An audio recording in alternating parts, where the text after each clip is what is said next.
राजा हेम और उनके पुत्र की कथा धनतेरस के त्योहार से जुड़ी एक प्रमुख और रोचक कथा है। ये कहानी मृत्यु के देवता यमराज से जुड़ी है और ये बताती है कि कैसे एक विवाहित स्त्री, उसकी बुद्धिमत्ता और प्रेम ने उसके पति को अकाल मृत्यु से बचा लिया। बहुत समय पहले एक नगर में राजा हेम नामक एक प्रतापी राजा रहते थे। उनके पुत्र की कुंडली में एक अशुभ योग था। ज्योतिषों ने भविष्यवाणी की थी कि राजा के पुत्र की शादी के 4 दिन बाद उसकी मृत्यु हो जाएगी। राजा हेम और उनकी रानी इस भविष्यवाणी को लेकर बहुत चिंतित थे, लेकिन भविष्यवाणी की ताकत के सामने वे असहाय थे। समय बीता और राजा हेम के पुत्र की शादी निश्चित हुई। विवाह संपन्न हुआ, लेकिन राजा और रानी के मन में अपने पुत्र की मृत्यु की चिंता बनी रही। विवाह के चौथे दिन को लेकर सभी चिंतित थे, क्योंकि उसी दिन उसकी मृत्यु होनी थी।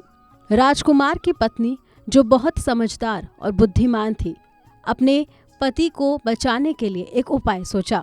उसने अपने पति के कमरे को बहुमूल्य गहनों और सोने चांदी के सिक्कों से भर दिया। उसने घर के बाहर भी ढेर सारे दीपक जलाए और चारों ओर कीमती धातुओं की चमक बिखेर दी।